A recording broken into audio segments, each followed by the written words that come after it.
Angel ministries അവതരിപ്പിക്കുന്നു ജീവമാർഗം.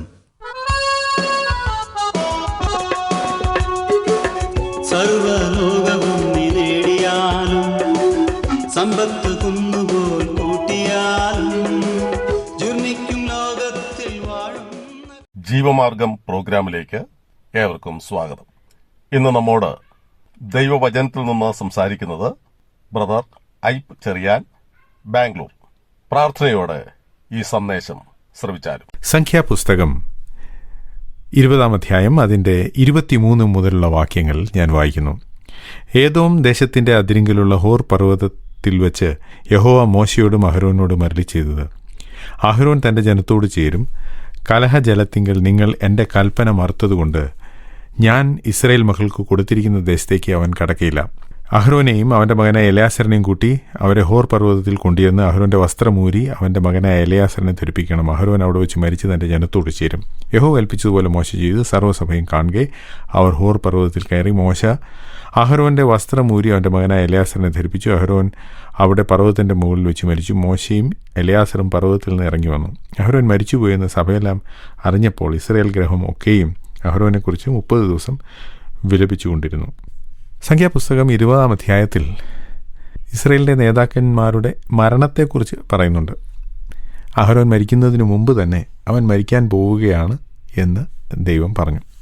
മരിക്കുമെന്ന കാര്യം എല്ലാവർക്കും അറിയാമായിരുന്നു. എങ്കിലും വാഗ്ദത്ത ദേശത്ത് ചെല്ലാതെ അഹരോൻ മരിക്കുന്നതിൻ്റെ കാരണം എന്താണ് എന്ന് 24 വാക്യത്തിൽ പറയുന്നു. അതാണ് കലഹജലത്തിങ്കൽ നിങ്ങൾ എൻ്റെ കൽപ്പന മറുത്തു. നമ്മൾ വിചാരിക്കുന്നത് മോശയാണ് ദൈവത്തിൻ്റെ കൽപ്പന മറുത്തത് എന്നാണ്. എന്നാൽ ഈ വാക്യത്തിൻ്റെ അടിസ്ഥാനത്തിൽ അഹരോനും പാറയടിച്ച ആ വിഷയത്തിൽ എന്തെങ്കിലും ഒരു പങ്കുണ്ടായിരുന്നു എന്ന് മനസ്സിലാക്കാൻ കഴിയും. അഹരോൻ മോശയുടെ മൂത്ത സഹോദരനായിരുന്നു. അഹരോനാണ് മോശയ്ക്ക് വേണ്ടി ദൈവത്തിൻ്റെ വചനം ഇസ്രായേൽ മക്കളോട് സംസാരിച്ചത്, ഫറവോനോട് സംസാരിച്ചത്. മോശയോടൊപ്പം അഹരോൻ നിന്നു. ജനമെതിരായപ്പോഴും മോശയോടൊപ്പം നിന്നയാളാണ് അഹരോൻ. എന്നാൽ അഹരോൻ്റെ ജീവിതത്തിലും വീഴ്ചകളുണ്ടായിരുന്നു. കാളക്കുട്ടിയെ ഉണ്ടാക്കിയ സമയത്ത് അതിന് നേതൃത്വം നൽകിയത് അഹരോനായിരുന്നു. അതുപോലെ തന്നെ മോശയ്ക്ക് വിരോധമായി മിരിയാമിനോട് ചേർന്ന് പരാതി പറഞ്ഞു. അതിലും അഹരോൻ തെറ്റ് ചെയ്തതായിട്ട് നമുക്ക് കാണാൻ സാധിക്കും. മാത്രമല്ല, വളരെ വേദനാജനകമായ ഒരു സംഭവം കൂടി അഹരോൻ്റെ ജീവിതത്തിലുണ്ടായി. അത് ലേവ്യ പുസ്തകം 10 അധ്യായത്തിൽ നമ്മൾ വായിക്കുന്നു. തൻ്റെ 2 മക്കൾ അന്യാഗ്നി കത്തിച്ചതുകൊണ്ട് ദൈവസന്നിധിയിൽ വെച്ച് കൊല്ലപ്പെട്ടു.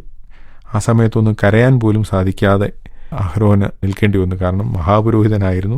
മഹാപുരോഹിതൻ്റെ വസ്ത്രം താൻ ധരിച്ചിരുന്നു. അതുകൊണ്ട് അമിതമായ ദുഃഖം പ്രകടിപ്പിക്കുവാനുള്ളൊരു അവസരം പോലും തനിക്കുണ്ടായിരുന്നില്ല. അദ്ദേഹത്തിൻ്റെ ജീവിതം അവസാനിക്കാൻ പോവുകയാണ്. താൻ മരിക്കുന്നതിന് മുമ്പ് ചെയ്യേണ്ട ഒരു കാര്യത്തെക്കുറിച്ച് ദൈവത്തോട് പറയുന്നു.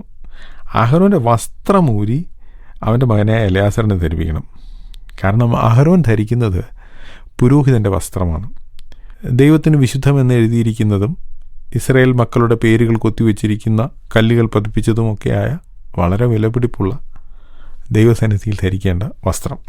അത് അഹരോൻ മരിച്ചു കഴിഞ്ഞ് അഹരോൻ്റെ ശരീരത്തിൽ നിന്ന് ഊരിയെടുക്കണം എന്നല്ല ദൈവം ആഗ്രഹിച്ച്, മറിച്ച് അഹരോൻ ജീവിച്ചിരിക്കുമ്പോൾ തന്നെ ആ വസ്ത്രം ഊരി തൻ്റെ മകനായ എലയാസറിനെ ഏൽപ്പിക്കണം എന്നാണ് പറയുന്നത്.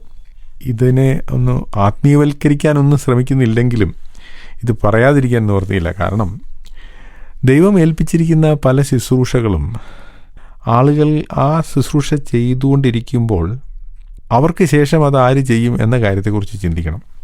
ഏത് മിനിസ്ട്രി ആണെങ്കിലും ഏത് ശുശ്രൂഷയാണെങ്കിലും ഒരുപക്ഷെ അത് ദൈവം നിങ്ങളെ ഏൽപ്പിച്ചതായിരിക്കും, സംശയമൊന്നുമില്ല. നിങ്ങൾ തന്നെ തുടങ്ങിയതായിരിക്കും. എങ്കിലും ആ ശുശ്രൂഷ നിങ്ങൾക്ക് ശേഷവും നിലനിൽക്കണമെന്നുണ്ടെങ്കിൽ നിങ്ങൾ ജീവിച്ചിരിക്കുമ്പോൾ തന്നെ നിങ്ങൾക്ക് ശേഷം അതാര് ചെയ്യുമെന്ന കാര്യത്തിലൊരു തീരുമാനമെടുക്കുകയും അതിനാളുകളെ പരിശീലിപ്പിക്കുകയും ചെയ്യണം. അങ്ങനെ ചെയ്തില്ലെങ്കിൽ വലിയ ദുരന്തമാണ്.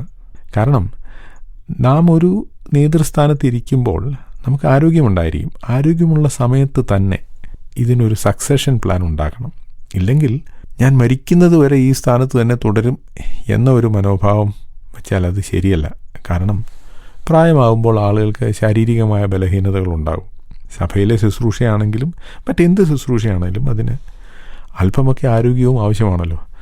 ആരോഗ്യം കുറയുന്നു എന്ന് കാണുമ്പോൾ അത് വേറൊരാളെ ഏൽപ്പിക്കാനുള്ള സന്മനസ് നമ്മൾ കാണിക്കണം. അല്ലാതെ മരണം വരെ ഞാൻ തന്നെ ഇതുകൊണ്ടിരിക്കും എന്ന് ചിന്തിക്കരുത്. ദൈവം അത് ഇവിടെ കാണിച്ചു തരികയാണ്. അഹരോൻ ജീവിച്ചിരിക്കുമ്പോൾ തന്നെ എലയാസറിന് ആ വസ്ത്രം കൊടുക്കുന്നു. അതിനുശേഷം അഹരോൻ മരിക്കുകയാണ്. അഹരോൻ മരിക്കുന്നതിനെക്കുറിച്ച് മരിച്ച് തൻ്റെ ജനത്തോട് ചേരുമെന്നാണ് പറഞ്ഞിരിക്കുന്നത്. വളരെ നല്ല ഒരു ഭാഷാപ്രയോഗമാണ്. പഴയ നിയമത്തിൽ ആളുകൾ കാലസമ്പൂർണരായി സമാധാനത്തിൽ മരിക്കുന്നതിനെക്കുറിച്ചാണ് അങ്ങനെ പറയുന്നത്. അവരുടെ ജനത്തോട് ചേരും. ഇവിടെ ഞാൻ മറ്റൊരു കാര്യം കൂടെ പറയാൻ ആഗ്രഹിക്കുന്നു. ഇക്കാലത്ത് ഒരാൾ മരിച്ചാൽ ആ ആളുടെ ശവം എവിടെ സംസ്കരിക്കണം എന്നതിനെക്കുറിച്ച് പലർക്കും പല പല അഭിപ്രായങ്ങളുണ്ട്. ചിലർ ഈ വാക്യത്തിൻ്റെ അടിസ്ഥാനത്തിൽ അവരുടെ ജനത്തോട് ചേർന്നു എന്നല്ലേ, അപ്പോൾ എൻ്റെ അപ്പനെ അല്ലെങ്കിൽ എൻ്റെ വല്യപ്പനെ കുഴിച്ചിട്ട, ഞങ്ങളുടെ പിതാക്കന്മാരെ കുഴിച്ചിട്ട അതേ കല്ലറയിൽ തന്നെ അടക്കണം, അവിടെയാണ് ജനത്തോട് ചേരുന്നത് എന്ന് പറയും. പക്ഷേ ഇവിടെ ഒന്ന് ആലോചിച്ച് നോക്കൂ, അഹരോൻ്റെ പിതാക്കന്മാരെ എവിടെയാണ് കുഴിച്ചിട്ടത്? ഒരുപക്ഷെ അവരെ കുഴിച്ചിട്ടത് ഈജിപ്തിലായിരിക്കും. മോശ എവിടെയാണ് അടക്കിയതെന്ന് അറിഞ്ഞുകൂടാ. മിരിയമിനെയും ഇവിടെ എവിടെയെങ്കിലും ആയിരിക്കും അടക്കിയത്. പിന്നീട് ജീവിച്ച ഇസ്രായേൽ മക്കളെ അടക്കം ചെയ്ത് അവർ ജീവിച്ച കനാൻ നാട്ടിലാണ്. അബ്രഹാമിനെയും ഇസ്ഹാക്കിനെയും ഒക്കെ മക്പേല ഗുഹയിലാണ് അടക്കം ചെയ്തത്. പല സ്ഥലത്താണ് അഹരോനെയും മോശയെയും മിരിയാമിനെയും ഇസ്രായേൽ മക്കളെയും അബ്രഹാമിനെയും ഒക്കെ അടക്കം ചെയ്തത്. പക്ഷേ അവരെക്കുറിച്ചൊക്കെ പറയുന്നത് അവരവരുടെ ജനത്തോട് ചേർന്നു എന്നാണ്. അതുകൊണ്ട് ഏത് സ്ഥലത്ത് ഒരാളുടെ ശവസംസ്കാരം നടത്തുന്നു എന്നുള്ളതിന് അമിതമായ പ്രാധാന്യം വിശ്വാസികൾ കൊടുക്കരുത്. കാരണം നമ്മളെ എവിടെ അടക്കം ചെയ്താലും കാഹളം ധ്വനിക്കുമ്പോൾ മരിച്ചവർ അക്ഷയരായി ഉയർക്കും. വെളിപ്പാട് പുസ്തകത്തിൽ നമ്മൾ വായിക്കുന്നത് കടലും അതിലുള്ളവരെ ഏൽപ്പിച്ചു കൊടുത്തു എന്നാണ്. അതുകൊണ്ട് ശവസംസ്കാരം നടത്താൻ വേണ്ടി ഇന്ന സ്ഥലത്ത് തന്നെ നടത്തണം എന്ന് വാശി പിടിച്ച് ഒരു ബുദ്ധിമുട്ടുണ്ടാക്കുന്നത് ശരിയല്ല. പിന്നെ ഒരു നല്ല കാര്യമെന്ന് പറയുന്നത് നമ്മൾ ഏത് സഭയോട് ചേർന്ന് നിൽക്കുന്നോ, ഏത് സഭയിൽ കൂട്ടായ്മ ആചരിക്കുന്നുവോ ആ സഭയുടെ സൗകര്യത്തിൽ അവരുടെ ശവസംസ്കാരത്തിനുള്ള സ്ഥലത്ത് ശവസംസ്കാരം നടത്തുന്നതാണ് ഉചിതം. കാരണം നമ്മൾ തലയാഴ്ച വരെ ഒരപ്പത്തിൻ്റെ അംശികളായി ജീവിച്ചു. മരിക്കുമ്പോൾ എനിക്ക് നിങ്ങളോട് ബന്ധമില്ല, ഞാൻ എൻ്റെ കുടുംബക്കാരുടെ അടുത്ത് പോകും എന്ന് പറയുന്നതിൽ ഒരല്പം ഔചിത്യക്കുറവുണ്ടെന്നാണ് എനിക്ക് തോന്നുന്നത്. ഏതായാലും എവിടെ അടക്കം ചെയ്താലും അവർ തൻ്റെ ജനത്തോടാണ് ചേർന്നത് എന്ന് പഴയ നിയമത്തിൽ നിന്ന് നമുക്ക് കാണാൻ സാധിക്കും. അഹരോൻ ആദ്യത്തെ മഹാപുരോഹിതനായിരുന്നു. ആ പുരോഹിതൻ മരിച്ചു. ആ പുരോഹിതൻ്റെ കുഴപ്പം അയാൾ എന്നേക്കും ജീവിച്ചിരിക്കില്ല എന്നതാണ്. സംഖ്യാപുസ്തകം തന്നെ 35 അധ്യായം നമ്മളെടുത്താൽ അവിടെ സങ്കേത നഗരങ്ങളെക്കുറിച്ച് വായിക്കുന്നുണ്ട്. സങ്കേത നഗരങ്ങളിൽ ആളുകൾ ഓടിപ്പോയി പ്രാണരക്ഷാർത്ഥം അവിടെ ജീവിക്കുകയാണ്. കാരണം അബദ്ധവശാൽ ആരെയെങ്കിലും കൊന്നുപോയാൽ ആൾക്ക് അവിടെ പോയി ജീവിക്കാം. രക്തപ്രതികാരകൻ അയാൾക്കെതിരെ ഒന്നും ചെയ്യുകയില്ല എന്നാണ് നമ്മളവിടെ വായിക്കുന്നത്.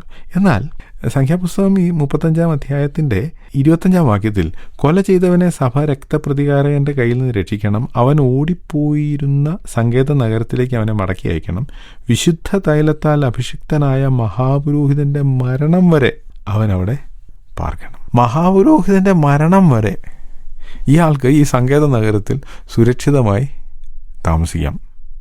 മഹാപുരോഹിതൻ്റെ ജീവനും ഇയാളുടെ സുരക്ഷിതത്വവും ബന്ധപ്പെട്ടിരിക്കുന്നു. അപ്പോൾ ഒരു മഹാപുരോഹിതൻ എന്നേക്കും ജീവിച്ചിരിക്കുകയാണെങ്കിൽ ഇയാൾക്ക് ഭയപ്പെടാതെ ജീവിക്കാം. എന്നേക്കും ജീവിക്കുന്ന ഒരു മഹാപുരോഹിതൻ ഇസ്രായേലിൽ ഒരിക്കലും ഉണ്ടായിട്ടില്ല.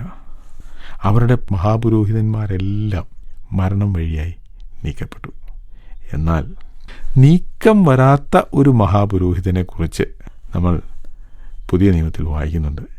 എബ്രായ ലേഖനത്തിലാണ് നാം അത് കാണുന്നത്. അവിടെ അതിൻ്റെ 7 അധ്യായത്തിൽ 23 വാക്യം, മരണം നിമിത്തം അവർക്ക് എന്ന് വെച്ചാൽ പുരോഹിതന്മാർക്ക് നിലനിൽപ്പാൻ മുടക്കം വരിക കൊണ്ട് പുരോഹിതന്മാർ ആയിത്തീർന്നവർ അനേകരാകുന്നു. ഇവനോ എന്ന് വെച്ചാൽ കർത്താവായ യേശുക്രിസ്തുവിനെ കുറിച്ചാണ് പറയുന്നത്. ഇവനോ എന്നേക്കും ഇരിക്കുന്നത് കൊണ്ട് മാറാത്ത പൗരോഹിത്യമാകുന്നു പ്രാപിച്ചിരിക്കുന്നത്.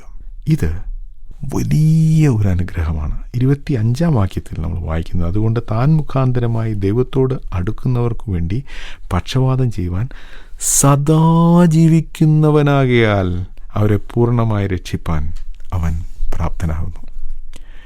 ഒരു വശത്ത് മരണത്താൽ മാറ്റപ്പെടുന്ന മഹാപുരോഹിതന്മാർ, എന്നാൽ സദാ ജീവിക്കുന്ന ഒരു മഹാപുരോഹിതൻ. ഏത് സമയത്തും ആർക്കും ആ മഹാപുരോഹിതനെ സമീപിക്കാം. അതാണ് കർത്താവായ യേശുക്രിസ്തു. താൻ സദാ ജീവിക്കുന്നവനാണ്. മാത്രമല്ല, അവൻ സദാ നമുക്ക് വേണ്ടി പക്ഷപാതം ചെയ്യാൻ തയ്യാറാണ്. നമ്മുടെ പാപങ്ങളെ നമ്മൾ കർത്താവായ യേശു ക്രിസ്തുവിനോട് ഏറ്റു പറയുമ്പോൾ അവൻ നമ്മുടെ മഹാപുരോഹിതനായി നമ്മുടെ പാപങ്ങളെ നമ്മോട് ക്ഷമിച്ചു തരുന്നു. പിതാവായ ദൈവത്തിൻ്റെ സന്നിധിയിൽ നമുക്ക് വേണ്ടി സദാ പക്ഷപാതം ചെയ്യുന്നു. മാനുഷികമായ പൗരോഹിത്യം പരാജയപ്പെട്ടു. അതിൻ്റെ പ്രധാന കാരണം മനുഷ്യരായ മഹാപുരോഹിതന്മാരും പാപത്തിൽ ജനിച്ചവരായിരുന്നു. എന്നാൽ പാപം കൂടാതെയുള്ള നിർദോഷനായ, നിർമ്മലനായ, പവിത്രനായ, പാപികളോട് വേർപെട്ടവനായ, സ്വർഗത്തേക്കാൾ ഉന്നതനായ നമ്മുടെ കർത്താവായ യേശു ക്രിസ്തു, അവന് സ്വന്തം പാപത്തിനു വേണ്ടി യാഗം കഴിക്കേണ്ട ആവശ്യമില്ല. കാരണം അവൻ പാപമില്ലാത്തവനാണ്. അവൻ എന്നേക്കും ജീവിക്കുന്ന മഹാപുരോഹിതനാണ്. ആ മഹാപുരോഹിതൻ്റെ അടുക്കൽ നിങ്ങൾ പാപക്ഷമയ്ക്കായി പോയിട്ടുണ്ടോ? എങ്കിൽ നിങ്ങൾ സുരക്ഷിതരാണ്. ഈ സന്ദേശം ശ്രദ്ധിച്ച എല്ലാ പ്രിയപ്പെട്ടവർക്കും കർത്തൃനാമത്തിൽ നന്ദി. ബൈബിൾ കറസ്പോണ്ടൻസ് കോഴ്സിൽ ചേർന്ന് പഠിക്കുവാൻ ആഗ്രഹിക്കുന്നവർ മേൽവിലാസം അയച്ചു തന്നാലും പ്രാർത്ഥനാ വിഷയങ്ങളും അറിയിക്കുമല്ലോ.